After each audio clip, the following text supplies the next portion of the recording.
Quantos podem gritar um aleluia? Aleluia. Quantos podem dizer prega, Natan? Glória! Maravilha! Gente, para mim é uma alegria poder estar aqui. Eu sou da cidade de Fortaleza, capital do Ceará. Em 96 me mudei para Campina Grande, a segunda cidade da Paraíba, onde nós moramos atualmente. Eu ainda morei 3 anos no Rio de Janeiro, depois casei e voltei para Campina, que é de lá que nós viajamos pelo Brasil e outros lugares ministrando a palavra de Deus. Eu quero dizer que eu tenho muita coisa para falar. Muito obrigado pelo entusiasmo, tá? Eu espero que vocês estejam prontos para ouvir. Amém. Tem crente aqui pronto para ouvir a palavra? Amém. Vou até colocar aqui o cronômetro porque o negócio vai pegar fogo. O assunto sobre o qual eu quero falar com vocês, e a gente começa hoje à noite, mas nós teremos 3 cultos, será hoje, amanhã e domingo. Eu acredito que se alguma pessoa vier apenas em um dos 3 dias, vai sair daqui ricamente abençoado. Mas quem vier os 3, sai com o pacote completo. Eu quero ministrar sobre um assunto a respeito do qual eu venho ensinando há muitos anos. Eu prego desde 1990. No ano de 1989, eu fui internado no manicômio, fui enjaulado, amarrado numa cama de cimento. Tentei matar minha irmã enforcada, graças a Deus não deu certo. Quantos podem dizer aleluia? Corri nu no meio da rua, completamente louco, esquizofrênico. A minha família, por parte de mãe, toda ela era esquizofrênica. Então eu me converti em meio a todo esse tumulto. Eu só tenho até a 8ª série, eu não tive a oportunidade de poder cursar ou estudar convencionalmente. Eu tive que depois estudar por conta própria, fazendo supletivo, estudando em casa, de forma particular. E acabei tendo uma profissão. De formação eu sou programador de computadores, eu programava na antiga linguagem Clipper 5.2, depois aprendi outras linguagens também, e já trabalhei com outras coisas, edição de vídeo, tradução de inglês para o português, autoração de DVD, desktop publishing, diagramação, etc. Por que eu quero dizer isso? Porque o que eu vou falar com vocês hoje à noite, começando hoje à noite, diz respeito à prosperidade financeira. Eu disse prosperidade financeira. Eu não estou falando simplesmente sobre prosperidade de forma geral, porque prosperidade é mais do que ter dinheiro. Quantos aqui sabem disso? Prosperidade, biblicamente falando, é um conceito que envolve bem-estar, harmonia, paz de espírito, felicidade e assim por diante. Mas quando eu falo prosperidade financeira, eu estou falando sobre arame, grana, carvão, bufunfa. Só os vivos, por favor.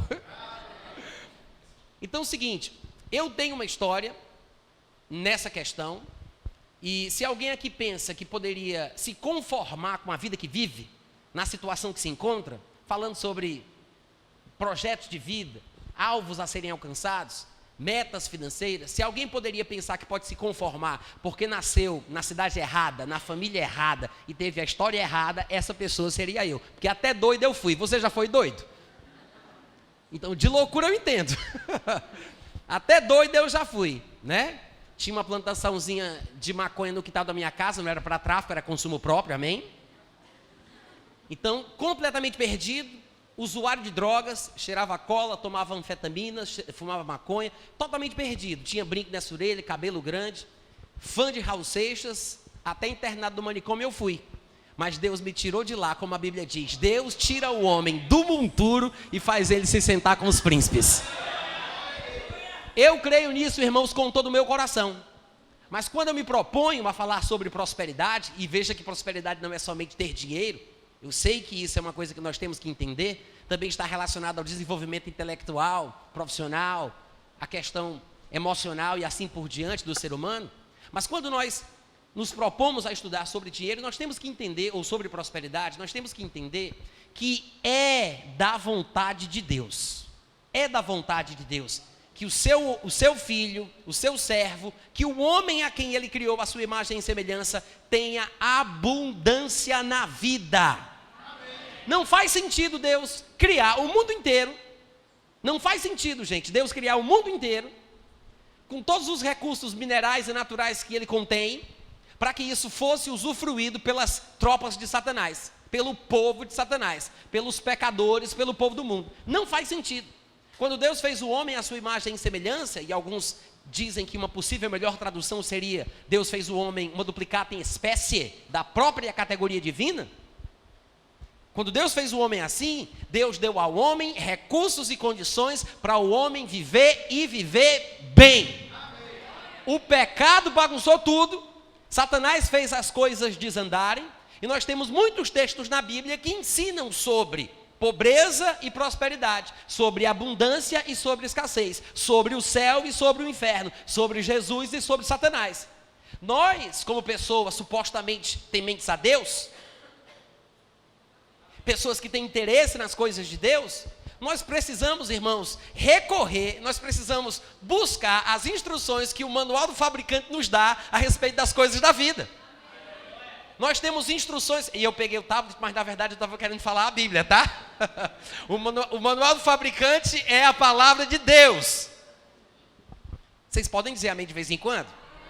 Muito obrigado, Deus abençoe a vossa família, tá?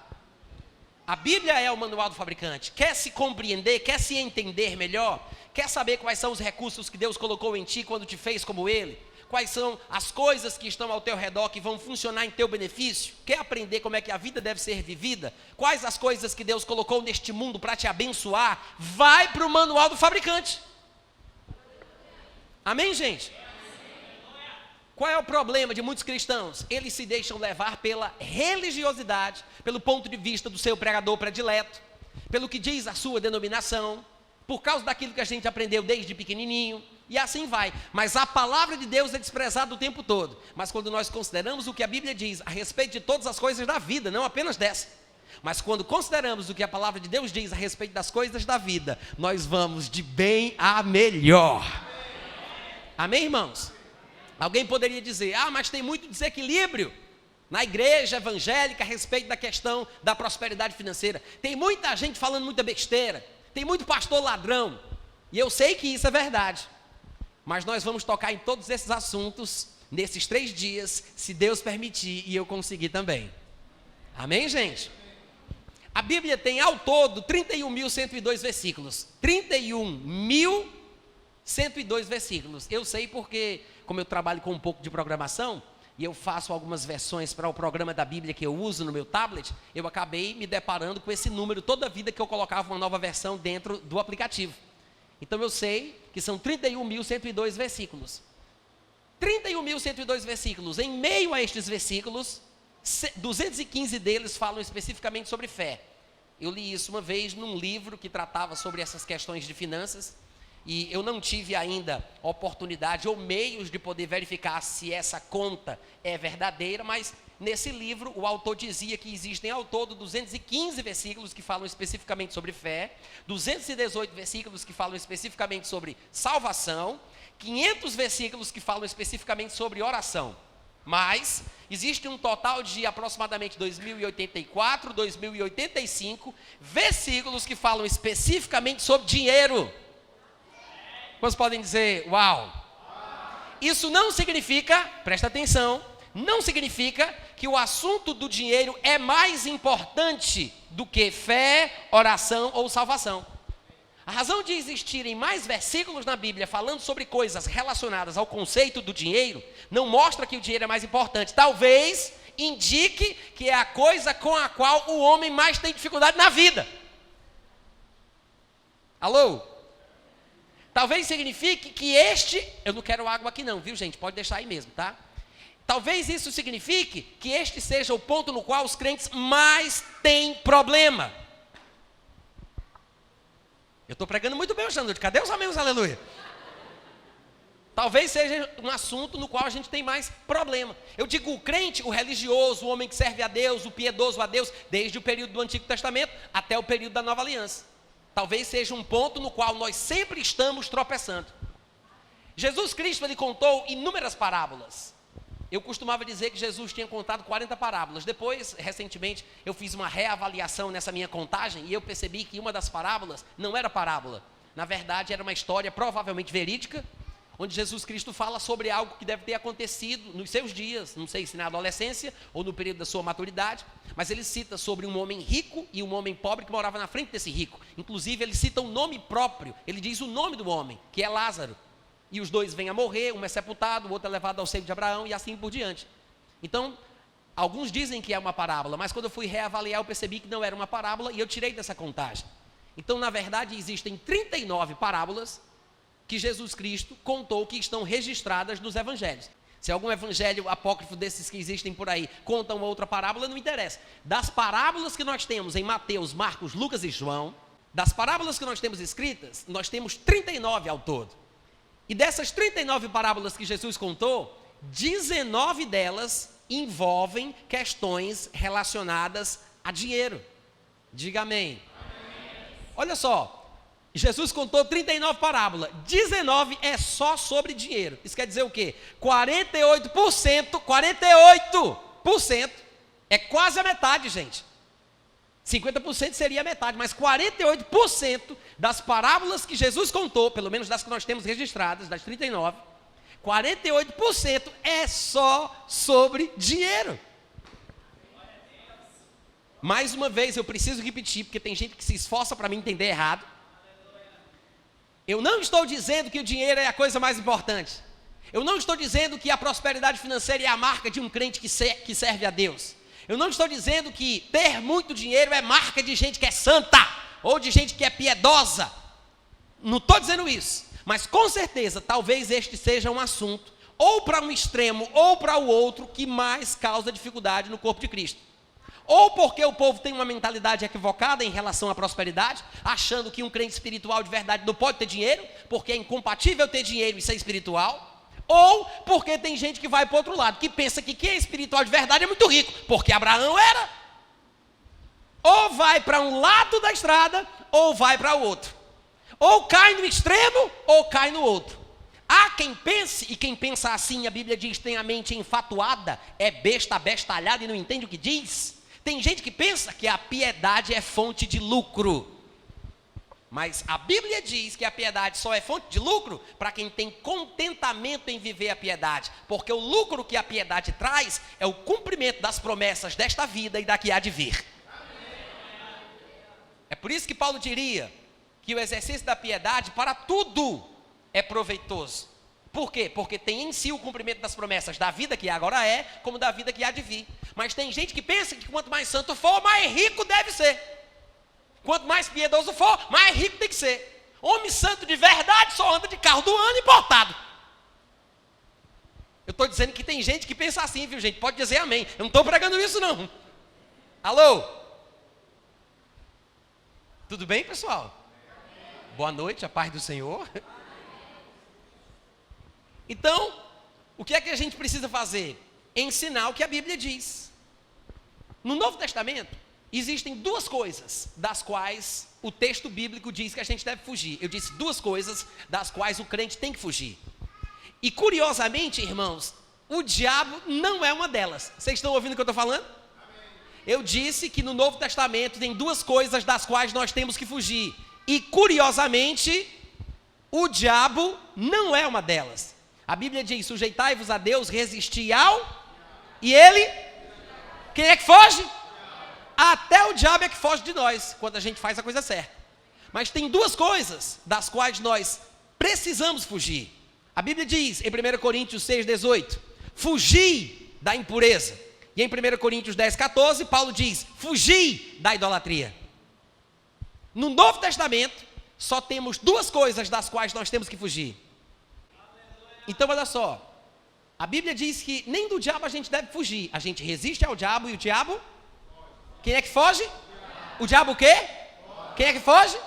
O diabo o quê? Ele fugirá de vós. Agora, a Bíblia diz, fugir da imoralidade, da impureza sexual e fugir da idolatria. Então a pergunta é, o que diabo é idolatria? Porque se idolatria for se prostrar diante de imagens, todo crente se sente protegido desse tipo de advertência. Eu não preciso me preocupar em fugir da idolatria, porque o crente se gaba de não ser idólatra, né?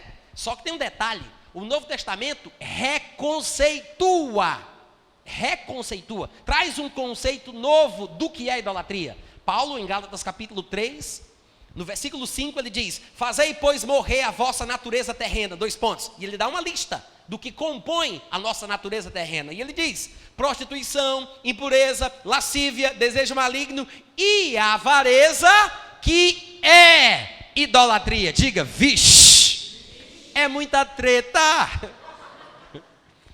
Irmãos, o que é idolatria?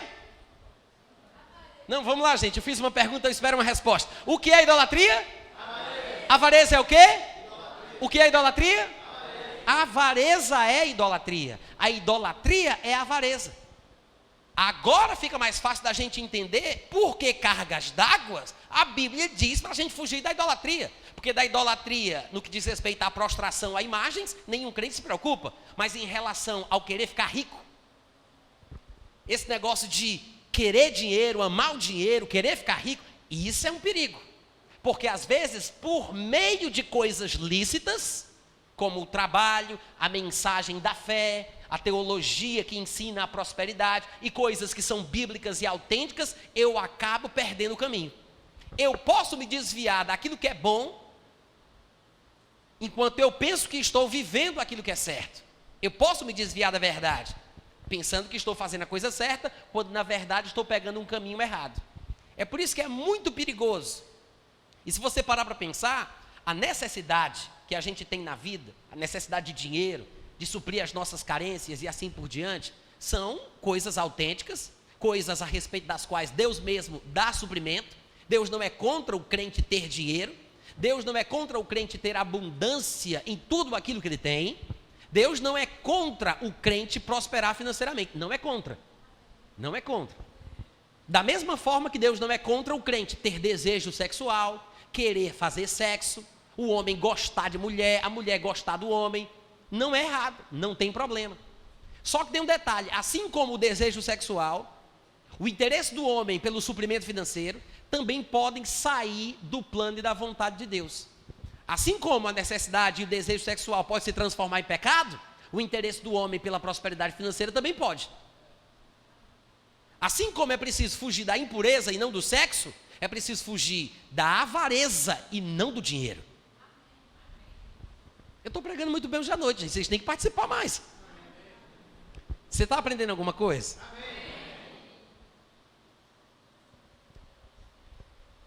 Fugir da idolatria, fugir da imoralidade. Algumas pessoas pensam, e eu sei que alguns de vocês talvez já tenham passado por isso, como não conheço a grande maioria do povo que está aqui, é possível até que alguns de vocês sejam contra a questão da prosperidade financeira na vida de um cristão, porque supõe que um verdadeiro crente tem que fazer voto de pobreza, né? Há quem já tenha feito isso aí na história do cristianismo. Vocês conhecem alguns santos conhecidos da Igreja Católica que fizeram votos de pobreza. E tem gente que pensa que esse deve ser o padrão de comportamento certo de um cristão do Novo Testamento. Fazer voto de pobreza, viver na miséria, passar necessidade. Até porque tem gente que pensa até hoje que Jesus Cristo era pobre, né? Porque tem gente que cantou a vida inteira, pobrezinho, nasceu em Belém. Até hoje o pessoal tem essa ideia de que Jesus Cristo era um pobre, que vivia em necessidade, que vivia das esmolas dos outros. Se a gente tiver tempo, durante essa mensagem, até domingo à noite, eu vou quebrar o sigilo bancário do mestre, para mostrar para você como Jesus Cristo nunca deixou de fazer uma viagem, fazer uma obra, de abençoar alguém por falta de recursos. Diga aleluia. Deus me permita que eu consiga quebrar o sigilo bancário do mestre. Daqui para domingo a gente se resolve. Mas irmãos, dinheiro, finanças, recursos são bênçãos divinas para o povo dele. Está escrito em Ageu capítulo 2, versículo 8. Deus disse através do profeta: minha é a prata, meu é o ouro, diz o Senhor dos exércitos. Glória, eu gosto dessa passagem. Deus diz: minha é a prata, meu é o ouro. Essa passagem tem uma significação, tem um significado mais importante para a gente, quando nós compreendemos o contexto no qual ela foi declarada. Porque na época em que o profeta disse isso, olha aqui para mim, presta atenção que é mais negócio, olha essa concorrência. Quando o profeta disse isso, minha é a prata, meu é o ouro, diz o Senhor dos Exércitos, irmãos, era uma época que não existia o que nós conhecemos como papel moeda. O dólar, o ien, o real, o franco, o euro, não existia isso. Era uma época em que as transações comerciais, se é que nós podemos falar assim, eram feitas todas na base da troca. Na verdade, o dinheiro como papel moeda como nós o conhecemos hoje é relativamente recente, se formos comparar com todo o tempo da história humana. Eu sei que alguns textos muito antigos, inclusive no livro de Jó, que é considerado um dos livros mais antigos da Bíblia, é considerado até o primeiro livro escrito, você vai encontrar algumas passagens que mencionam o dinheiro. Até no último capítulo, quando fala que Deus restaurou a sorte de Jó, tirando-o do cativeiro de Satanás, que ele passou a ter a abundância em relação a tudo que possuía, os seus irmãos e irmãs vieram consolá-lo e todos lhe deram dinheiro. Eu sei que está escrito isso lá, mas essa é uma tentativa dos tradutores de colocar no nosso linguajar uma coisa que a gente entende. Porque naquela época não tinha o dinheiro como nós o conhecemos hoje. Ainda que a Bíblia se refira a dinheiro em épocas passadas e mais remotas, não é dinheiro como nós o conhecemos. Era um valor de referência para a troca, mas não dinheiro como nós conhecemos. De fato, durante muitos anos, há pouco tempo é que isso mudou, mas durante muitos anos os economistas diziam que o papel moeda, ele representava a riqueza em ouro que uma nação possuía. A referência de riqueza e de prosperidade estava no ouro. Então, o papel moeda deveria representar a riqueza em ouro que a nação possuía. Era uma referência, era um paralelo, era uma comparação. Então, quando Deus disse isso aqui, ele disse para uma época em que realmente os maiores valores, as maiores referências para a prosperidade financeira eram a prata e o ouro. Se nós quiséssemos trazer um impacto maior para a nossa vida nos dias de hoje a respeito dessa declaração, nós poderíamos mudá-la um pouco e falar da seguinte forma: é como se Deus estivesse dizendo, meu é o real, meu é o dólar, assim diz o Senhor dos Exércitos. O que é que Deus quer dizer com isso? Ele quer dizer, a abundância, o recurso, o suprimento sai da minha mão. Fui eu quem criei, fui eu quem inventei, sai de mim e abençoa a tua vida. É uma mensagem de Deus, é um alerta de Deus para que os seus ouvintes entendam que se confiarem em Deus, o que eu preciso há de vir, porque Ele tem, Ele possui a riqueza, a abundância, a prata, o ouro, o dólar. Amém, irmãos? Então, se é patrimônio divino, porque Deus disse que é dele, é patrimônio divino, a riqueza, a abundância, a prosperidade, a prata, o ouro, o dólar, o real, o euro. Se é patrimônio divino, irmãos, se é conceito bíblico divino, confiar na abundância e prosperidade financeira que Deus tem para dar, nós devemos falar sobre isso dentro da igreja.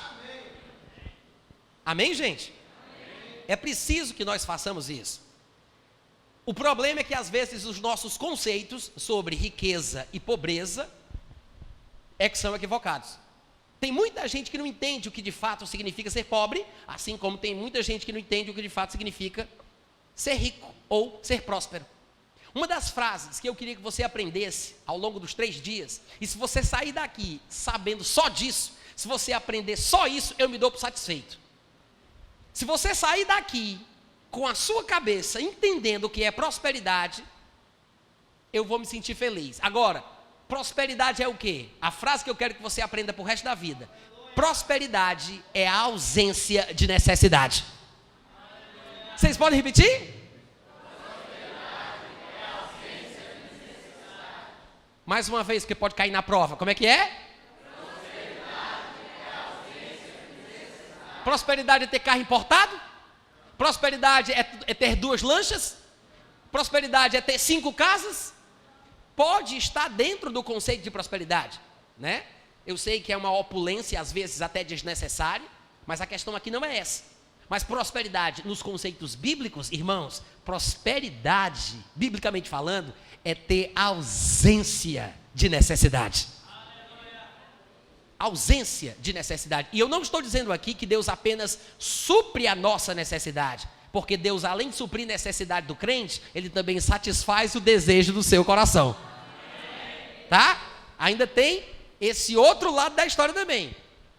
Mas se você quer sair daqui pensando em prosperidade da forma bíblica correta, sem exagero, sem ficar desequilibrado, como tem muito crente por aí, ou numa vala da estrada ou na outra, entenda isso. Prosperidade é a ausência de necessidade. Amém, gente? É por isso que eu gosto de dizer que a verdadeira pobreza não se encontra no bolso, mas se encontra na mente. A verdadeira pobreza não está na carteira, não está no bolso, está na cabeça do indivíduo. a mentalidade que a pessoa tem. Você tira uma pessoa da pobreza, mas se você não tira a pobreza da pessoa, entendeu o que eu falei? Você tira a pessoa da pobreza, mas não tira a pobreza da pessoa, você não fez muita coisa. E eu sempre gosto de contar uma coisa que eu testemunhei em São Paulo, quando eu estive lá certa ocasião, e eu vi um conjunto de prédios coloridos, bem organizados, mas completamente maltratados. Era saco voando, era um bocado de roupa pendurada no varal por fora do apartamento, uns lixos caídos no chão, cachorro correndo para um lado, cachorro correndo para o outro, uma bagunça, aquela coisa mal cuidada, feia, um saco velho pendurado, um negócio horroroso, parecia uma favela vertical. E eu olhei para aquilo e eu achei curioso, porque eu vi potencial na estrutura. E eu disse, o que é isso? E o pessoal disse, até então eu não sabia. E o pessoal me disse, não, isso aí é porque tinha uma favela grandona aqui nessa região. E aí o prefeito, ele quis revitalizar a cidade, porque ia ter um grande evento aqui, um grande acontecimento, e ele colocou esse projeto no coração e fez um trabalho de revitalização, construiu esse conjunto habitacional, como você vê, muito bonito, muito bem cuidado. E o pessoal que estava na favela, cada um teve o seu próprio apartamento. O problema é que os favelados foram tirados da favela, mas a favela não saiu do favelado. Esse é o problema, a mentalidade da pessoa. A pessoa não aprecia a qualidade, a beleza, o conforto, o bem-estar, a excelência. A bagunça, a sujeira, a desorganização está dentro da pessoa. Vocês entendem o que eu estou falando? A verdadeira pobreza, gente, não está no bolso, está na cabeça. Uma pessoa não ter muito recurso financeiro, mas ser uma pessoa limpa, correta, educada, cuidar bem da sua casa, deixar tudo nos trincos, é uma característica que expressa a natureza de Deus. Você não precisa ter muito dinheiro para expressar aquilo que você é por dentro. Os irmãos entendem o que eu estou falando? É por isso que não adianta nada tirar uma pessoa da pobreza e não tirar a pobreza da pessoa. É uma questão de mentalidade. Tem uma frase que eu acho que traduz muito bem isso que eu estou dizendo aqui. Na época da escravidão, tinham escravos que se sentiam bem quando eram cuidados pelos seus senhores, porque eram muito bem tratados, né? E o que acontece é que muitas pessoas começaram a lutar pela liberdade dos escravos, os abolicionistas e até capoeiristas, né, que se destacaram querendo também trazer a liberdade por cima de pau e pedra para os escravos. E tem uma frase que diz o seguinte: na época da luta pela liberdade, o pior inimigo da liberdade vai ser o escravo que se sente satisfeito. Por quê? Porque a luta pela liberdade é em prol dos escravos. Mas como é que uma pessoa pode advogar a liberdade dos escravos se os escravos se sentem satisfeitos por serem escravos? Porque se sentem bem naquela condição, porque acham que está bem daquele jeito, porque não querem mudar, porque estão acomodados. É por isso que a frase é excelente: o pior inimigo da liberdade é o escravo que se sente satisfeito. Diga, para cima de mim não. Se você traduz isso para a área da prosperidade financeira, é perfeito. É perfeito em relação à mentalidade da pobreza, em relação a se acomodar com aquilo que é pouco, com aquilo que é menos do que Deus tem para você. É perfeito. O pior inimigo da liberdade é o escravo que se sente satisfeito. Quantos estão entendendo o que eu estou dizendo? É por isso, gente, que é importante nós abrirmos o nosso coração, abrirmos a nossa mentalidade para as possibilidades que a vida oferece. É preciso passar por estudos, escolas, treinamentos, para que nós possamos enfrentar a realidade da vida. Senão, a gente não vai experimentar a prosperidade que Deus tem para nós. Porque a maneira bíblica número um de você prosperar financeiramente, está pronto para ouvir? Está pronto para ouvir? A maneira bíblica número um de prosperar financeiramente é trabalhando. Não, diz aleluia pela fé, criatura. Tem muito crente aqui pensando que a maneira bíblica número um de prosperar é o quê? Dá o dízimo, dá a oferta, porque é semeando que se colherá. Aí eu pergunto, como é que tu vai dar o que tu tem, criatura? Tu vai roubar em nome de Jesus? Como é que tu vai dar o que não tem? Como é que tu vai ter se não trabalha? A Bíblia é contra até você comer se você não trabalhar, quanto mais você dá o dízimo. Alô? Os irmãos entendem o que eu estou falando? Trabalhar é uma bênção de Deus. Diga, manda mais, Jesus. Sabe qual é o problema? É porque tem muito crente que não está disposto a ser abençoado com isso. O pessoal quer o fruto do trabalho, mas o trabalho que produz fruto ninguém quer. Alô? Sabe qual é o problema? O caba se converte, passou a vida bebendo cachaça. Aí ele se converte, aí chega o engraçadinho e diz para ele: irmão, tu vai estudar para quê se o destino é a morte? Não se preocupa com isso não, Jesus está voltando.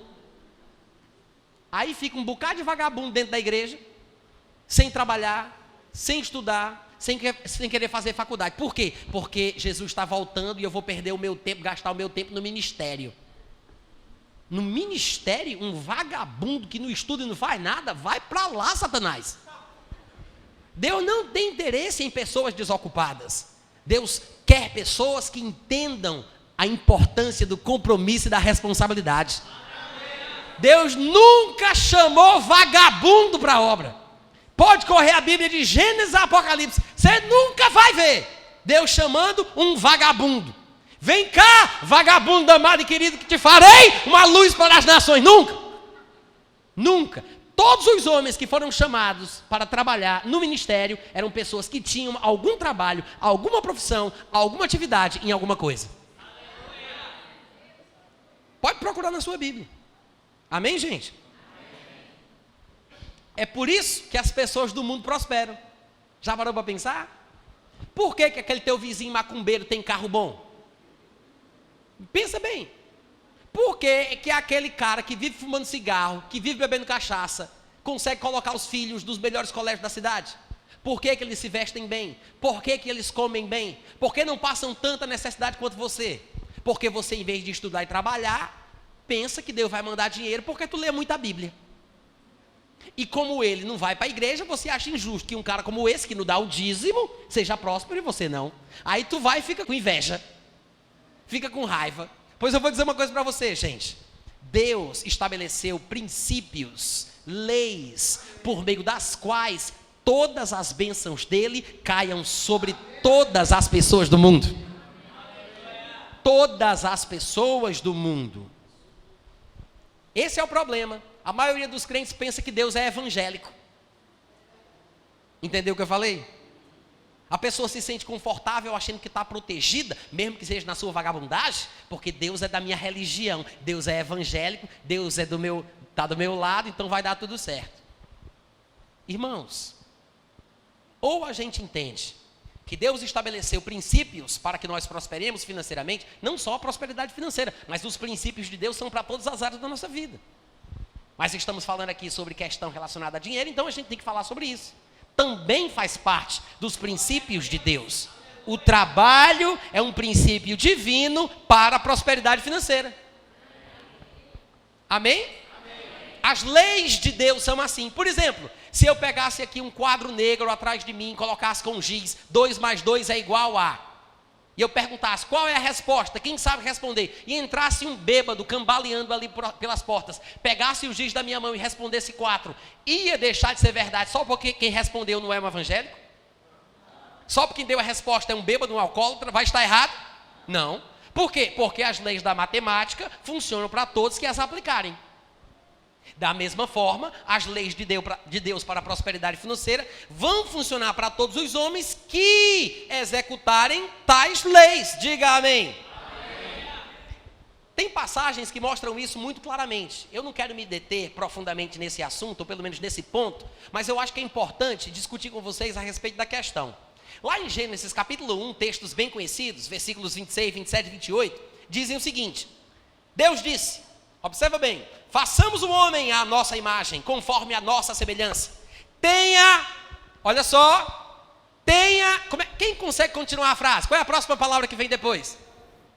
Tenha ele domínio. Deus disse, façamos o homem à nossa imagem, conforme a nossa semelhança. Tenha, como é que Deus disse? Está muito fraco, hein, gente? Tenha ele Deus disse, tenha, façamos o homem a nossa imagem e semelhança. Tenha, ele quem? O homem. Deus disse, como o homem vai ser igual a nós, que ele então tenha domínio, porque Deus é o maior exemplo de soberano dominador.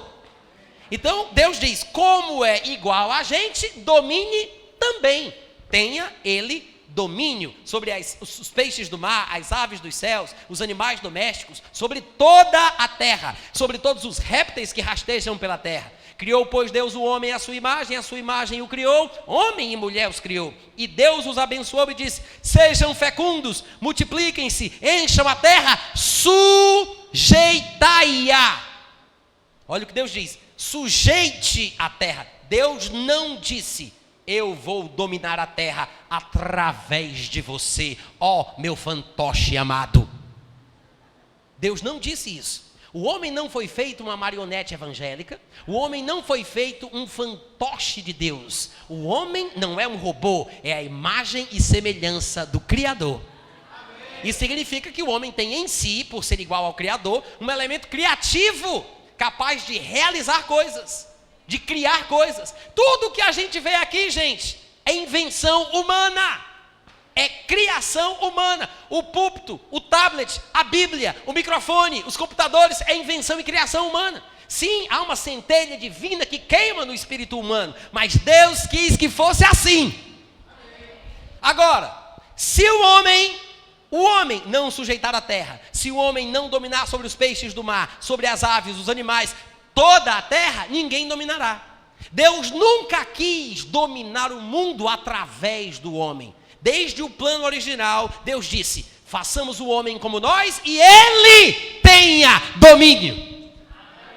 Isso me mostra que o homem tem que ter iniciativa, que o homem tem que ter a coragem de fazer alguma coisa. Ele precisa trabalhar, exercer atividades. E há textos ainda em Gênesis, antes da queda do homem, antes do primeiro pecado cometido, onde nós vemos vislumbres desta verdade. Por exemplo, em Gênesis capítulo 2, versículo 5, está escrito, não havia ainda nenhuma planta do campo na terra, pois ainda nenhuma erva do campo havia brotado, porque o Senhor Deus não fizera chover sobre a terra. Aí o pessoal diz, está vendo aí? Tudo está nas mãos de Deus. Mas o versículo não terminou ainda.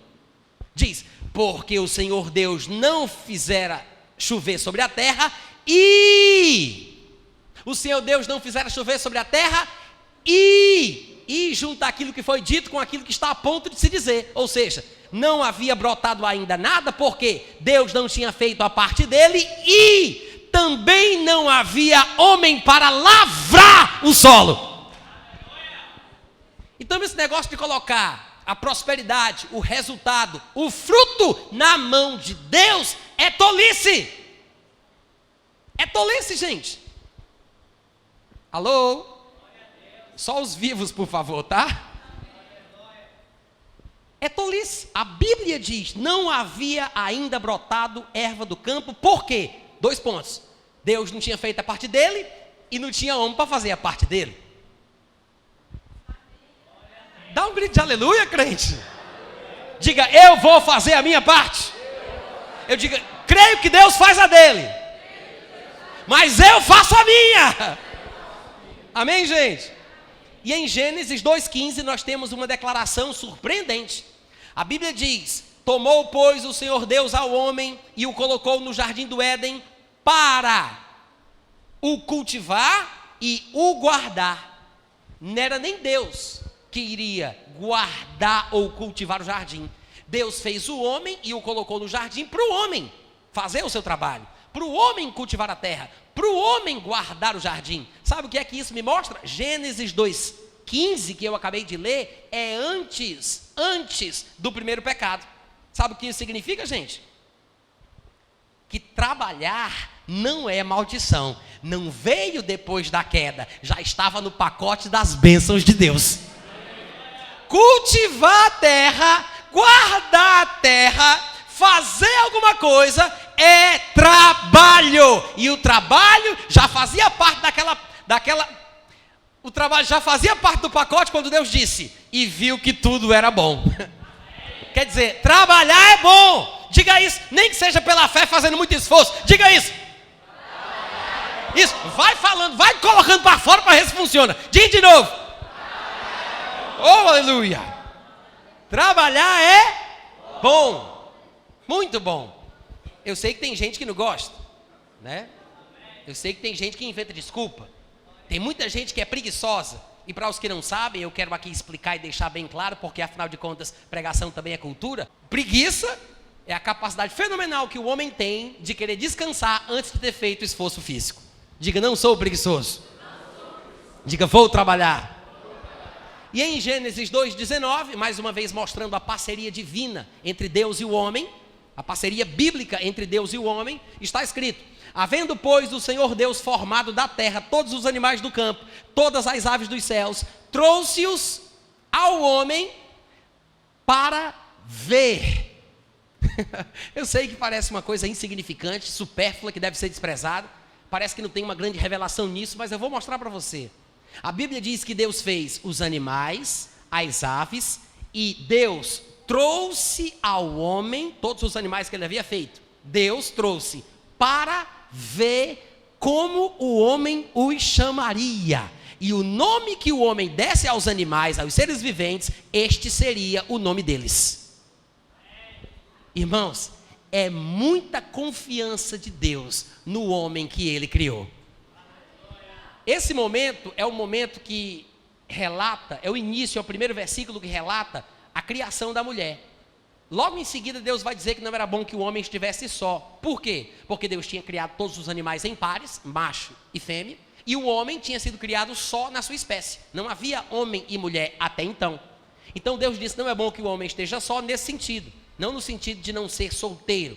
Porque em 1 Coríntios 7:8 a gente aprende, pelo que Paulo diz, que é bom que o homem não toque a mulher. Seria bom para o solteiro e viúvo permanecer assim. Então, como a Bíblia não se contradiz, se a Bíblia revela que é bom viver sozinho, o próprio Paulo deu esse exemplo, o próprio Jesus deu esse exemplo, não é isso que está escrito em Gênesis.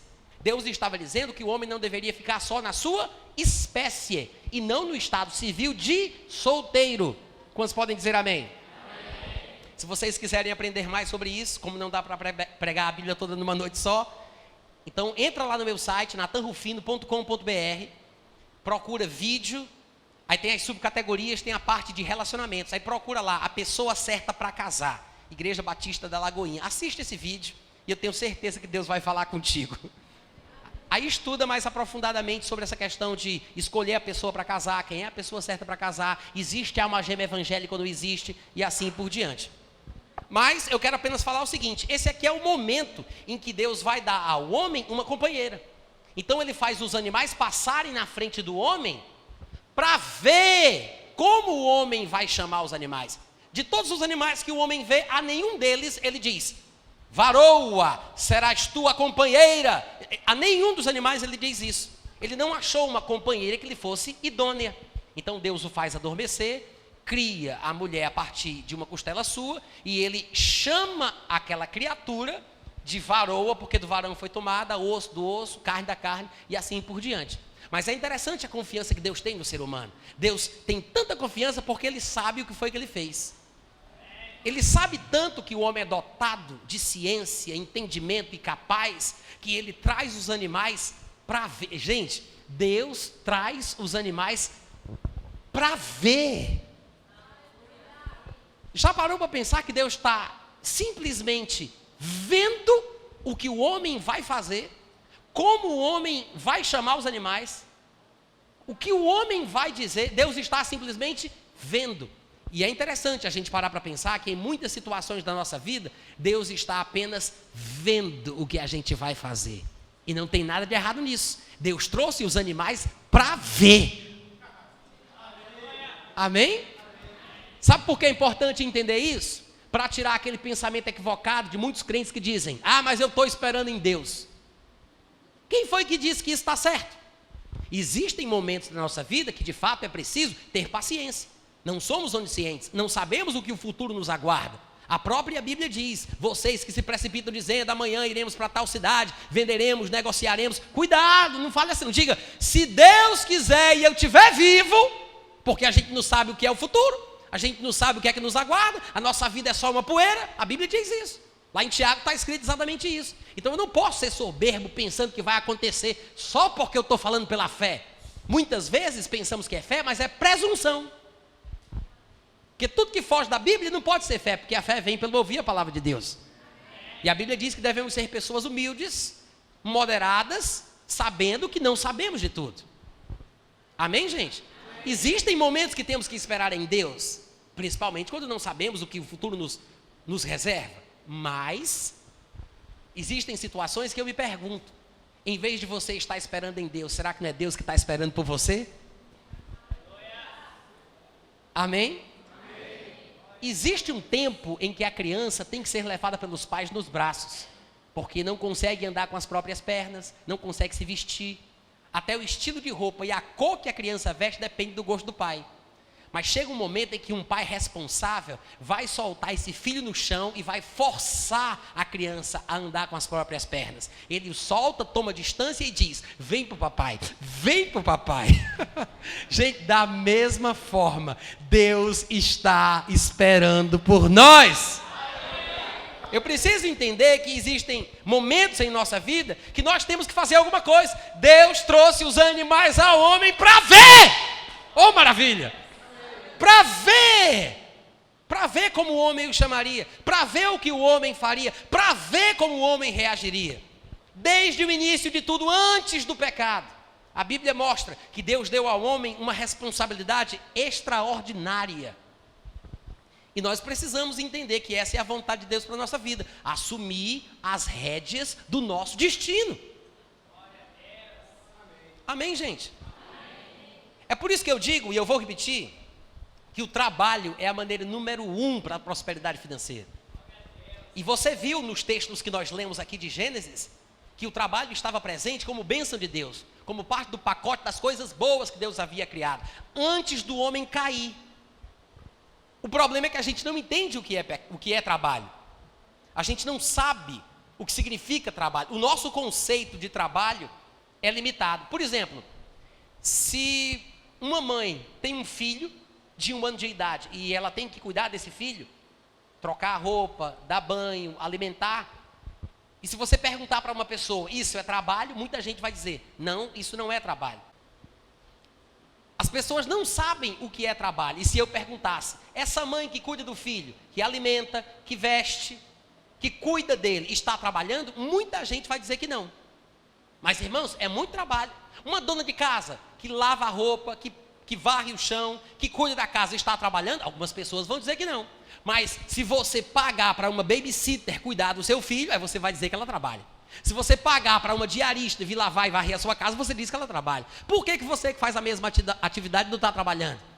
Conceitos equivocados sobre o que realmente é trabalho. Amém, gente?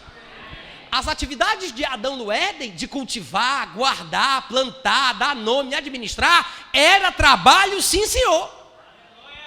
Amém?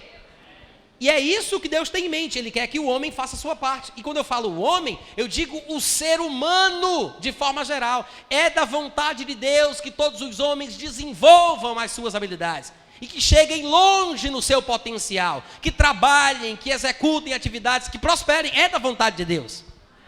Então Deus estabelece princípios, estabelece leis, meios pelos quais os homens hão de prosperar financeiramente.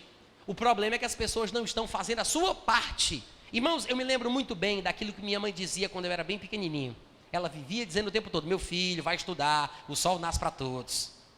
Meu filho, vai fazer alguma coisa dessa vida, o sol nasce para todos. Eu nunca entendia o que minha mãe queria dizer com o sol nasce para todos. Quem já ouviu essa expressão? Depois que eu me converti, é que eu fui descobrir que minha mãe, sem saber, estava pegando emprestado uma frase de Jesus Cristo.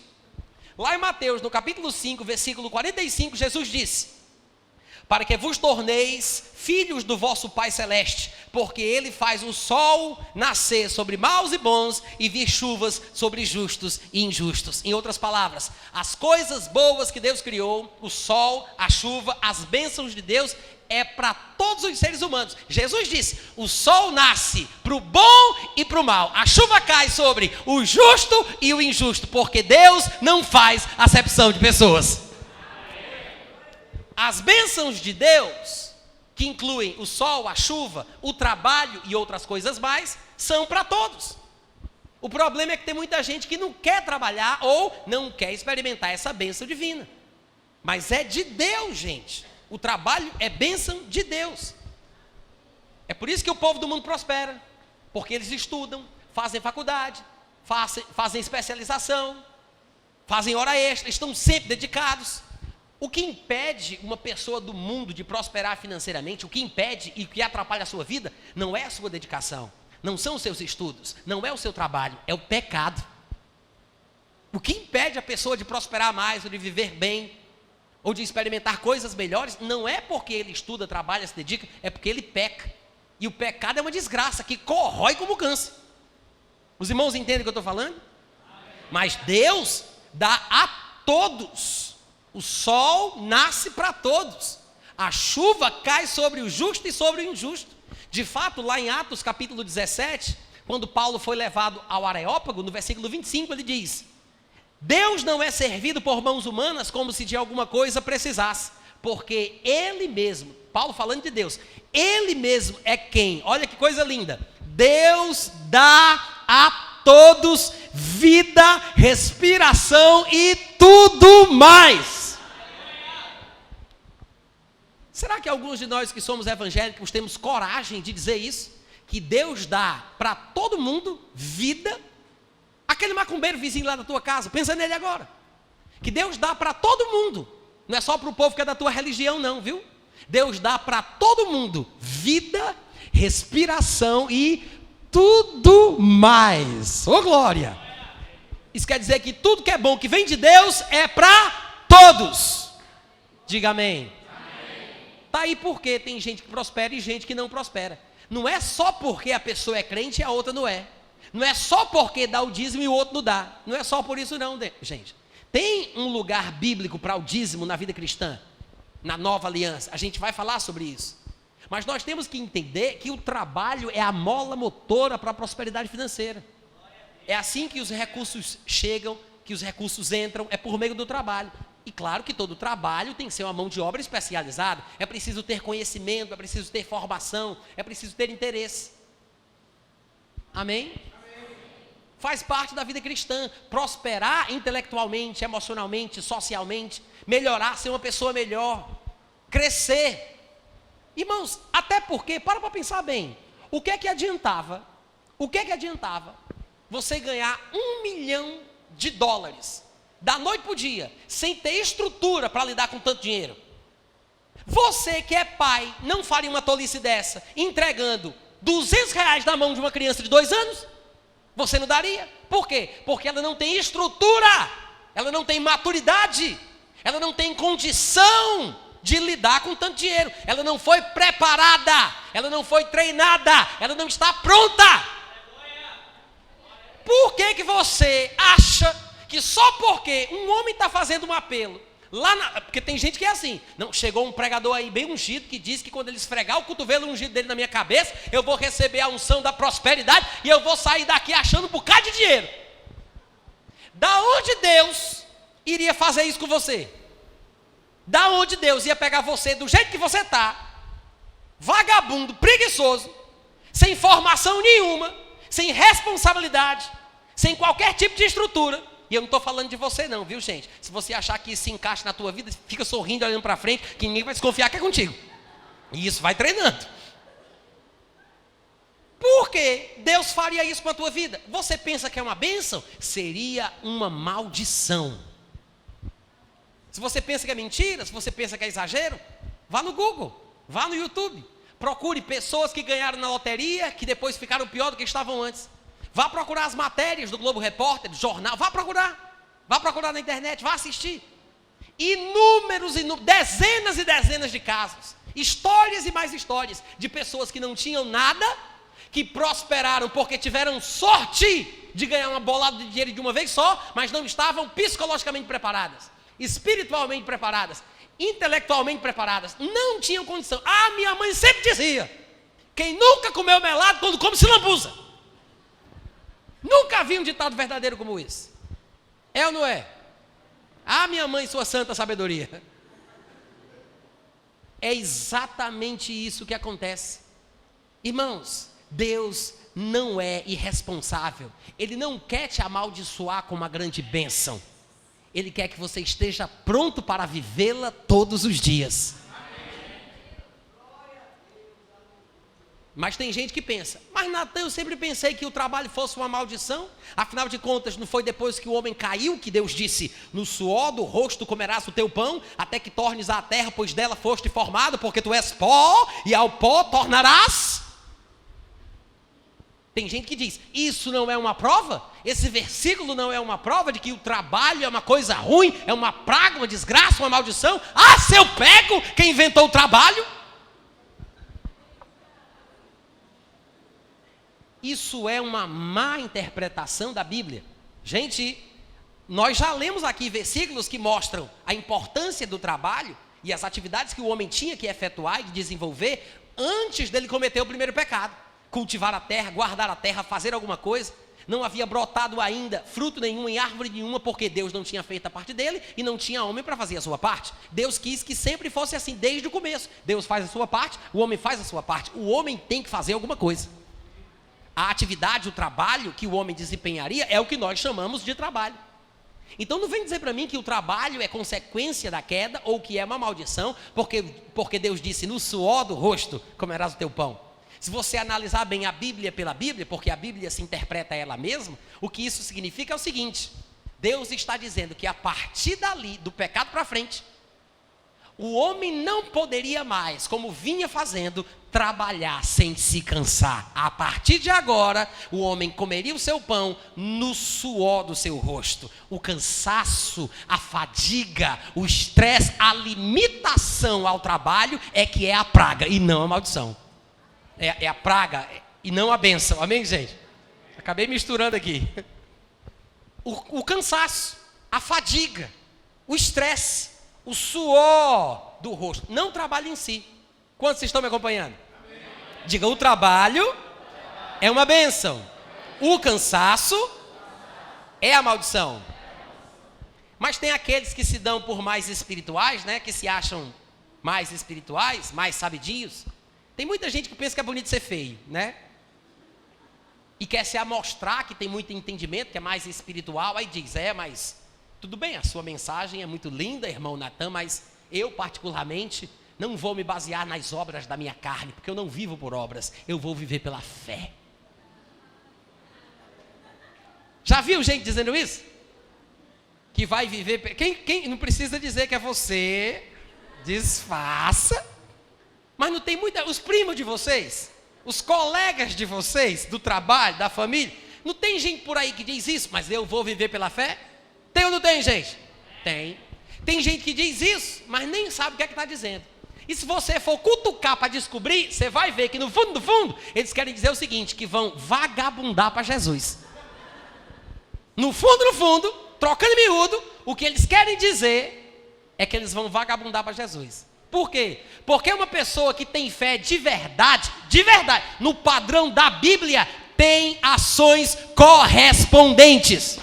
Quem diz que crê em Deus, porque Deus há de suprimir necessidade, porque Deus há de abrir as portas, porque Deus vai fazer a parte dele, quem diz isso sabe que tem a sua parte a ser desempenhada. Então quem crê que Deus fará a dele, não deixará de fazer a sua. Fé é isso, é uma ação correspondente. Nós vemos isso expresso em Tiago capítulo 2, versículo 18. Tiago disse, então tu tens fé, né, Sabidinho? Tu tens fé. Aí Tiago diz, eu tenho as obras.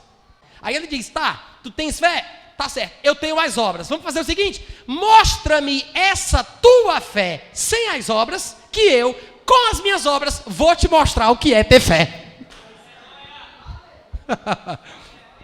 O que é que isso nos ensina? Que a fé verdadeira, para aqueles que dizem, vou viver pela fé, a fé verdadeira se expressa através da pessoa que sai de manhã para trabalhar.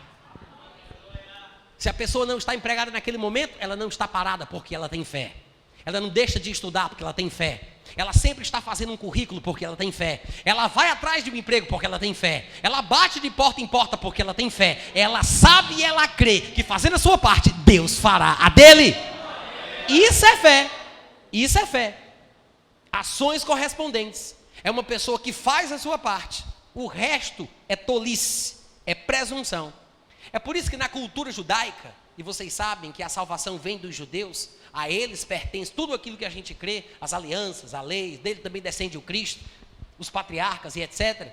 Na cultura judaica, tão impregnada da palavra de Deus, gente, eles creem que quando uma pessoa está trabalhando, ela está fazendo uma espécie de oração silenciosa.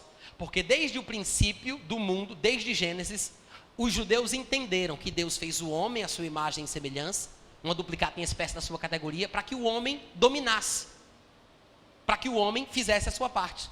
Então, Deus mandaria a chuva e o homem cultivaria a terra.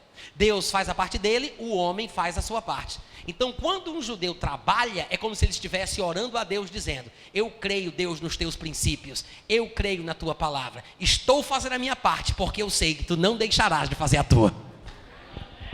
Isso é fé. Trabalhar é uma expressão de fé, porque a fé verdadeira é um ato. Diga amém.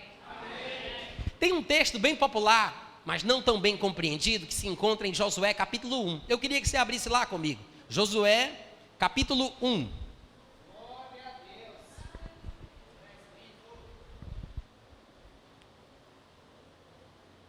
Se você estiver aprendendo alguma coisa, amanhã traga pessoas que você ama, traga parentes, irmãos, amigos, para que possam receber mais da palavra.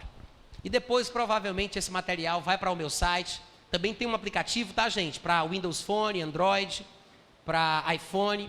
Basta você procurar o meu nome, Natanrufino, Natan Rufino, é de graça. Tem texto, tem áudio, tem vídeo. Baixa lá no teu tablet, baixa no teu smartphone e investe na tua vida, cresce na palavra. Tem muita coisa boa lá para você. Josué 1:8, todo mundo achou? Olha o que ele diz. É Deus falando, tá? É uma recomendação divina através do homem de Deus. Ele diz: Josué, não cesses de falar deste livro da lei. Antes, medita nele de dia e de noite. De dia e de noite. De dia e de noite. De dia e de noite. Para que tenhas cuidado de fazer segundo tudo quanto nele está escrito. Então, Josué, farás prosperar o teu caminho e será bem sucedido. Quantos podem dizer aleluia? Quantos conhecem esse texto? Muita gente conhece, pouca gente entende. É bem capaz de você já ter ouvido uma pregação onde o pregador citou esse texto, leu esse texto e logo em seguida, quando foi comentar, falou: Deus vai fazer prosperar o nosso caminho, porque Deus olabachória. Tenho quase certeza que você já viu muito pregador por aí fazendo isso. Lê uma coisa e diz outra. O texto está claro, mas a pessoa não presta atenção no que o texto diz. Usa o texto como pretexto para falar o que gosta, para falar o que crê, para falar o que pensa. Mas não respeita que a Bíblia tem que ser interpretada por ela mesma. O texto que nós acabamos de ler não diz, presta atenção, não diz que Deus vai prosperar o nosso caminho se a gente fizer aquilo que é certo. Deus não disse: lê a Bíblia de dia e de noite, lê a Bíblia, porque se você ler a Bíblia eu vou lhe dar um pirulito espiritual. Deus não disse isso. Leia, medite, porque eu farei, se você meditar, claro, aí eu farei prosperar. Deus não disse isso. O que está escrito é Deus dando instrução para aqueles que querem ouvir o que ele tem para dizer. E o conselho de Deus é: medita aí nesse livro, medita de dia, medita de noite, constância, perseverança, não desistir, medita de dia, medita de noite. Para que Deus? Ele diz: porque se você fizer isso, então farás. Olha a conjugação verbal. Então, como é que é? Então, ele não está falando com uma criatura que o nome dela é Farás, não, viu, gente? Então farás. Ele não está falando com o seu Farás. Ele está falando com você. Ele está falando com Josué, com o servo dele. Então, tu, homem, mulher de Deus, então tu farás. Deus está conjugando o verbo na pessoa certa. Eu farei, tu farás, ele fará, nós faremos. Ele diz: tu farás prosperar o teu caminho. Deus não disse: eu farei prosperar o teu caminho. Deus disse: você fará prosperar. Tu farás. Já parou para pensar que a prosperidade do teu caminho, da tua vida, está mais nas tuas mãos do que nas mãos de Deus? Irmãos, porque se a prosperidade da nossa vida estivesse nas mãos de Deus, e tem tanta gente aí vivendo melhor do que nós, e a gente muitas vezes está sofrendo, passando por algumas situações, então seria muito injusto, porque Deus está dando para uns e não está dando para os outros. O que foi que eu fiz? Não, irmãos, o princípio é: Deus dá a todos a vida, a respiração e tudo mais. O sol nasce para todos, para os bons e para os maus. A chuva cai para o justo e para o injusto. A questão é: será que eu estou fazendo a minha parte? Porque eu sei que Deus sempre faz a dele. Eu estou fazendo a minha parte? O que é que eu tenho que fazer? Medita no livro de dia e de noite. Medita no livro de dia e de noite. Então farás prosperar o teu caminho. Sabe por que ele diz para eu meditar no livro? Porque esse livro, gente, a Bíblia, contém pensamentos que não são lá muito comuns. São pensamentos sobrenaturais. E é porque a gente se expõe a eles que os nossos pensamentos são alterados. A nossa forma de entender a vida, a nossa forma de ver o mundo, a forma de nós nos vermos. As coisas vão sendo alteradas. É uma reprogramação mental. É o que nós também poderíamos chamar de restauração do nosso entendimento. Nós nos transformamos pela renovação da nossa mente. Nós entendemos como as coisas são no ponto de vista divino. Então, quando eu me exponho a pensamentos assim, que não são lá muito comuns, a sabedoria divina que este livro contém é transferida para a minha vida. Isso quer dizer o quê? Quanto mais eu medito, mais sabido eu fico. Mais a sabedoria divina vai entrando em meu coração. Mais eu vou tendo esclarecimento, mais eu vou aprendendo que posso descobrir coisas, aprender coisas, que não há nada que me limite. Eu irei além. Eu não vou me desculpar por causa de uma história ruim, de uma vida ruim, um passado ruim. Ah, é porque eu não tive sorte, eu nasci numa família muito pobre. Ah, mas é porque eu não tive sorte, eu tive uma história assim e assado. Ah, é porque eu não tive sorte, meu passado é assim e assado. Meu irmão, o seu passado já passou. Quer ter um novo passado? Começa a inventar um novo a partir de hoje. Daqui a 10 anos você vai ter uma nova história. Crie um novo passado a cada presente que você vive. Você pode mudar a sua história. A sua história não parou aqui. A sua história não é de lá para cá. Ela continua para frente também. Amém, irmãos? Então, se a gente não mudar a nossa forma de enxergar os desafios da vida, se a gente não mudar a nossa forma de pensar no mundo, de pensar em nós mesmos, vamos continuar nesse círculo vicioso, igual cachorro correndo atrás do próprio rabo. Já viu um cachorro cego dentro do açougue? Vocês sabem o que é açougue? Sabe o que é cachorro? Então imagina um cachorro cego dentro do açougue. Ele sente o cheiro da bênção para tudo que é lado, mas não sabe onde é que morde. É igual como muito crente está, igual cachorro cego dentro do açougue. Sabe que tem bênção em tudo que é lugar, mas não sabe como é que pega. A Bíblia diz: medita no livro, querido. Medita no livro, porque tu, depois que medita no livro, tu farás prosperar o teu caminho. Ô glória! Outro texto popular que fala a mesma coisa, que mostra o princípio do trabalho para a prosperidade. É isso que estamos enfatizando aqui nesse primeiro dia. O Salmo 1, tão conhecido, tão citado e cantado, talvez também muito pouco entendido. No Salmo 1 está escrito: bem-aventurado o homem que não anda no conselho dos ímpios, não se detém no caminho dos pecadores, nem se assenta na roda dos escarnecedores. Antes, o seu prazer está na lei do Senhor, e na sua lei medita de dia e medita de noite. Medita de dia e medita de noite. Este que tem prazer na lei, que medita na lei, ou seja, que tem prazer na palavra, que medita na palavra. Mas não é assim, de uma hora, não é uma coisa assim automática não, viu gente? É de dia, de noite, de dia, de noite, de dia, de noite. É o tempo todo. É uma coisa constante, contínua. A Bíblia diz que esta pessoa é como uma árvore plantada bem pertinho de correntes de águas, que no tempo certo, vai dar fruto. E cuja folhagem não murcha. E tudo quanto ele faz prosperará. Presta atenção. Tudo que ele o quê? E se ele não faz nada? Se ele não dá um prego numa barra de sabão? Vocês aqui na Bahia conhecem essa expressão, não dá um prego numa barra de sabão? Que os sudestinos precisariam de legenda para entender isso, né? Não dá um prego numa barra de sabão. Ou seja, não tem força, não tem disposição para conseguir enfiar um prego, que é uma coisa fácil, numa barra de sabão. Preguiçoso, acomodado, vagabundo. Alô?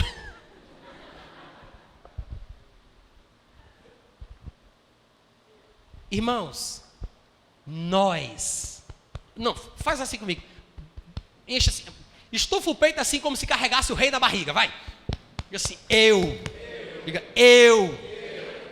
eu vou fazer prosperar o meu caminho. Sabe o que é isso? É aceitar que o que Deus diz é verdadeiro. Parece soberba, né, na cabeça de alguns religiosos, porque eu vou fazer prosperar o meu... Isso é humildade. Por quê? Porque você está aceitando que aquilo que Deus diz é mais certo do que o que você pensa. Tem gente que pensa que humildade é fazer o seguinte, não, está na mão de Deus, Deus é que sabe, se Deus quiser, se Ele não quiser. Tem gente que pensa que isso é humildade, mas isso é ignorância, porque... Às vezes rebeldia também, né? Porque se a Bíblia diz claramente que eu é quem tenho que meditar para eu fazer prosperar o meu caminho, se eu insisto por outro caminho, ainda que quem tenha me convencido seja o meu pregador predileto, se eu insisto por outro caminho, eu estou sendo rebelde à palavra e mostra que eu não sou humilde para aceitar que o que Deus diz tem mais sentido do que aquilo que eu penso. Amém, gente? Então, o homem tem que fazer alguma coisa, porque se o homem não fizer, como é que vai se cumprir o versículo? Tudo o que ele faz prosperará. Então, como é que a criatura não faz nada? Não faz nada, gente, zero. Mas eu estou na 10 anos, 10 vezes nada é dado, abestalhado. 10 vezes nada é 20 vezes nada, 50 vezes nada, 100 vezes nada, 1000 vezes nada. Nada. Continua sendo nada. Para que a prosperidade venha, você tem que fazer alguma coisa. Tem que trabalhar, tem que correr atrás, tem que fazer a sua parte. Quantos entendem o que eu estou falando? É por isso que é importante a gente analisar. A Bíblia fala para a gente aprender até com as formigas, né, gente? A Bíblia diz, vai ter com a formiga, ó preguiçoso, meu filho amado.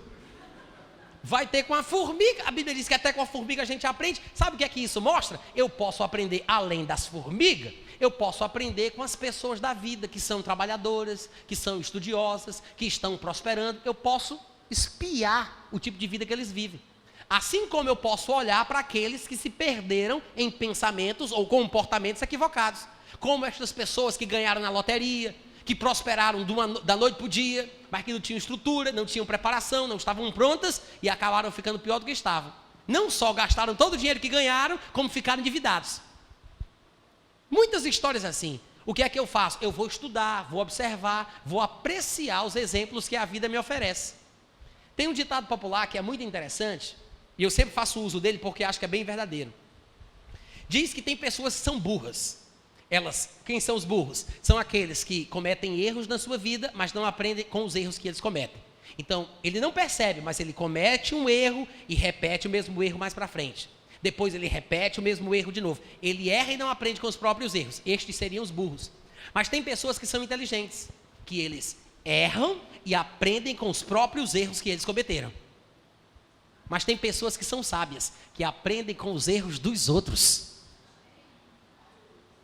É para isso que a palavra de Deus está aqui, para que a gente possa estudar a Bíblia e, por meio da Bíblia, aprender o que fazer e o que não fazer, por que caminho seguir e que caminho a gente tem que evitar, para a glória de Deus e para o nosso sucesso e prosperidade, em nome de Jesus. Tem um texto que eu queria que vocês lessem comigo, que é bem importante, onde nós temos lá vários princípios interessantes a respeito da questão da prosperidade financeira. Eu vou ler alguns versículos de Deuteronômio 8, mas eu quero que vocês entendam, olha para mim, tá? Não vai ler sem mim não, é covardia. Olha para cá. Ei, olha aqui. Esse texto que a gente vai ler é uma advertência de Deus para o seu povo que está para entrar na terra que mana leite e mel. Eles estão a ponto de entrar na terra, que é uma figura de prosperidade, de abundância, né? O contrário da escassez e da falta. Então, antes de entrar na terra que mana leite e mel, a terra da prosperidade, Deus dá uma advertência. E é essa advertência que a gente tem que prestar atenção, porque Deus vai mostrar quais são os cuidados que o servo de Deus tem que ter em relação à prosperidade quando ela vier. Existem perigos, armadilhas, quando a prosperidade vem. Não por causa da prosperidade em si, mas por causa do que acontece no coração do homem, por causa da prosperidade. É mais ou menos igual à nossa relação com o dinheiro. Não é o dinheiro que tem a capacidade de me desviar, mas tem muita gente se desviando por causa de dinheiro. Ou porque tem muito, ou porque não tem nada. Não é o dinheiro que desvia, mas a pessoa pode se desviar por causa do dinheiro. Está escrito isso lá em 1 Timóteo, capítulo 6, quando fala que o amor do dinheiro é a raiz de todos os males. E alguns crentes, querendo ficar ricos, se desviaram da fé.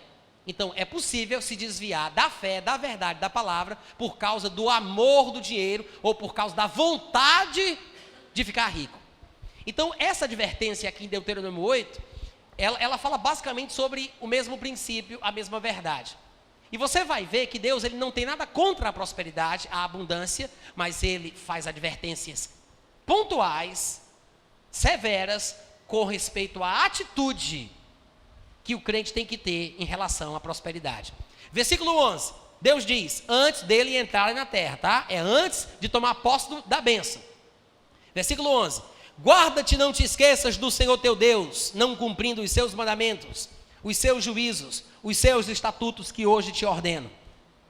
Para não suceder que depois, diga depois, Deus diz, cuidado para que não aconteça que depois de teres comido e estiveres farto, depois de haveres edificado boas casas e morado nelas, depois, versículo 13, de se multiplicarem os teus gados, os teus rebanhos, e se aumentar a tua prata e o teu ouro, depois de ser abundante tudo quanto tens, guarda-te, para que não aconteça que, depois da prosperidade, se eleve o teu coração e te esqueça do Senhor teu Deus, que te tirou da terra do Egito, da casa da escravidão. No versículo 17 ele continua, não digas, pois, no teu coração. Veja, ele acabou de dizer no versículo 14, cuidado para que depois da prosperidade se eleve, cuidado para que não aconteça isso, se elevar o teu coração. Agora ele vai repetir o mesmo princípio, a mesma verdade, com expressões diferentes. Em vez de falar sobre a elevação do coração, ele fala sobre dizer no coração. Não digas, pois, no teu coração, a minha força, o poder do meu braço me adquiriram estas riquezas. Parou, olha aqui para mim. Olha bem, Deus disse, não digas, pois, no teu coração, não digas no coração, foi a minha força e o meu braço que me adquiriram. Eu venho falando desde o início que nós somos aqueles que fazemos prosperar o nosso caminho. Eu citei Josué 1,8, eu citei o Salmo 1. E como é que agora eu estou lendo um texto que mostra que eu não devo dizer que foi o poder do meu braço que me adquiriu essa riqueza? Se eu venho me ensinando que somos nós que adquirimos riquezas, como é que agora a Bíblia diz que eu não posso dizer que fui eu que adquiri? Os irmãos entendem o que eu estou falando? Pode parece uma contradição, não é. É apenas uma forma de Deus chamar a atenção dos ouvintes para pensarem sobre aquilo que eles estão pensando e sentindo em seus corações. Você vai ver que logo em seguida, Deus vai explicar melhor. Ele diz, versículo 18, antes, ou seja, em vez de dizer no teu coração isso, te lembrarás do Senhor teu Deus. Lembra que lá no versículo 14 ele disse, guarda-te para que não se eleve o teu coração e te esqueças do Senhor. E agora ele fala, não diga no coração e ao invés de fazer isso, o que é que você vai fazer? Você vai se lembrar, em vez de se esquecer, você vai se lembrar do Senhor teu Deus, porque Ele é o que te dá força para adquirires. Conjuga aí comigo, adquirir. Quem é que adquire a riqueza? Eu adquiro a riqueza. É por isso que ele diz, não se esqueça de Deus. Por quê? Porque Deus é quem me dá força para eu adquirir riquezas. Ô glória! Isso quer dizer o quê? O texto não está contradizendo as outras passagens que nós lemos. O texto está confirmando a mesma verdade. O que é que Deus não quer? Uma atitude errada. Reconhecer que eu estudei, que eu me esforcei, que eu trabalhei e que eu adquiri, não é errado. Mas me esquecer a parte de Deus nessa prosperidade seria um erro. Então o que é que ele diz? Não se eleve o teu coração e se esqueça de Deus. Porque a pessoa que diz, foi a minha força, foi o meu poder, fui eu que consegui, é uma pessoa que está se lembrando apenas da parte dela. O que não deixa de ser bíblico. Mas se lembrar apenas da parte humana, é uma verdade incompleta. E acaba se tornando uma mentira. Então é errado. É por isso que ele diz, não diga, foi o poder do meu braço, a minha força que me adquiriu. Lembra de Deus, porque Deus é o que te dá essa força para que você adquira a riqueza. Em outras palavras, sim, sou eu que adquiro a riqueza, sim, sou eu quem faço a atividade, sou eu quem desempenho o trabalho, sou eu que estudo, sou eu que me esforço, mas eu não posso esquecer que a glória também pertence a Deus. Gente, o que é que eu tenho na minha vida que não tenha sido Deus que me deu? Inteligência, sabedoria, oportunidades, emprego, vida, respiração, tudo mais. Deus é aqueles que dá a todos a vida, a respiração e tudo, gente, tudo. Então, reconhecer Deus na equação não é muito. Ainda que eu estude, eu trabalhe, eu tenha força, eu faça a minha parte, é Deus quem me dá capacidade para pensar, capacidade para entender, inteligência para estudar. É Ele que me dá força para trabalhar. É Deus que me dá a oportunidade de estar vivo. O que é que eu tenho que não foi Deus que me deu, criatura? Qual é o problema aqui? É a atitude. É a atitude do coração. É se esquecer de Deus. É isso que ele diz. Não te esqueças do Senhor teu Deus. E eu já estou perto de terminar essa primeira parte. É por isso que é importante a gente lembrar do que ele vai dizer aqui. Ele fala que não é para esquecer, para não ter uma atitude errada. E um pouco mais para frente, no versículo 19, veja o que ele diz. Se te esqueceres do Senhor teu Deus, e andares após outros deuses, e os servires, e os adorares, Deus diz, protesto hoje contra vós outros, que perecereis. Diga amém. Deus diz, se andares após outros deuses, e os servires, perecereis. Sabe um outro Deus que poderia tomar conta da vida da pessoa? É a própria prosperidade em si. A própria prosperidade em si.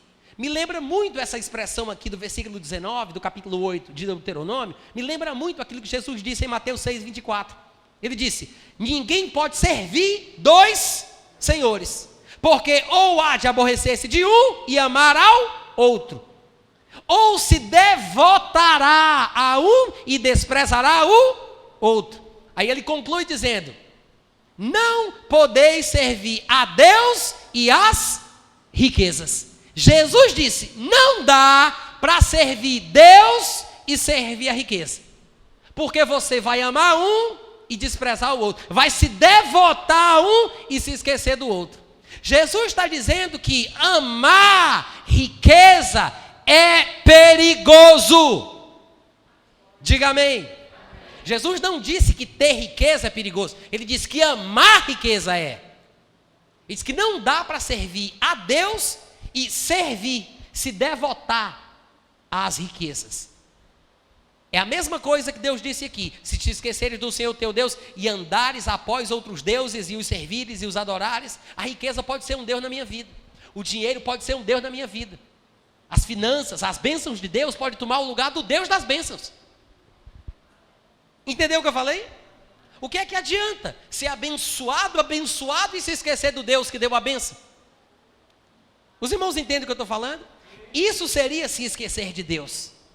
Isso seria ficar em si mesmado, pensando apenas em si, no que fez, no que conquistou, né? Na sua habilidade, na sua inteligência, na sua capacidade, no seu império, no seu reino, na sua fortuna, e se esquecer da parte de Deus. É uma escravidão e isso é idolatria. Por quê? Porque o lugar que pertence a Deus, o dinheiro, a prosperidade, a riqueza, as coisas de Deus tomaram. Irmãos, nós corremos perigo quando fazemos assim. Quantos aqui entendem o que eu estou falando? É por isso que nós vamos encerrar saindo daqui entendendo o seguinte: tudo bem, Jesus nos alertou, Deus nos alertou, não dá para servir Deus e as riquezas, mas um crente espiritual que ama o Senhor e o teme, pode servir Deus com as riquezas. Então esse é o segredo. A questão não é fugir do dinheiro, para não, eu vou fugir do dinheiro para eu não poder me desviar, eu vou fugir do dinheiro para eu não viver errado. Não, não é fugir do dinheiro, é se guardar da atitude errada para com o dinheiro. Deus não tem problema que a gente tenha casa boa, more bem, viva bem, tenha ouro, tenha prata. Ele diz: depois de edificares boas casas e morares nelas, depois de ser abundante tudo quanto tens, depois de se aumentar a tua prata e o teu ouro, Deus sabe que vai vir a prosperidade. Deus não tem problema com isso. A questão é como fica o teu coração. Amém, gente? Como é que fica o coração depois da prosperidade? Porque todo mundo é humilde, né? Antes de ter $1 milhão. Todo mundo é humilde. Ah, se eu ganhar na loteria, se eu tiver muito dinheiro, eu vou fazer isso, vou fazer aquilo. Você sabe se fará se você faz com aquilo que tem. Ah, mas se eu tiver muito dinheiro, eu vou abençoar a igreja, eu vou ofertar, eu vou. Você oferta hoje com o dinheiro que você tem? Você é generoso com o tanto que você tem? Porque a sua generosidade é proporcional às suas posses. Você não vai ser mais generoso porque tem mais. Porque o grau de desprendimento é uma questão de coração, a quantidade que você possui. E não tanto de nota que você deposita na caixa do dinheiro. Se você não é generoso hoje, não se iluda. Muito provavelmente você vai ser pior amanhã. Não dá para servir a Deus e as riquezas, mas dá para servir a Deus com as riquezas. Isso quer dizer o quê? Que o dinheiro não deve ser o meu senhor, mas eu devo ser o senhor do meu dinheiro. Não é errado ter dinheiro, mas seria errado o dinheiro me ter. Porque eu não devo viver para trabalhar, eu devo trabalhar para poder viver. Essa é a vontade de Deus para a nossa vida, amém, gente? Quantos aprenderam alguma coisa hoje à noite?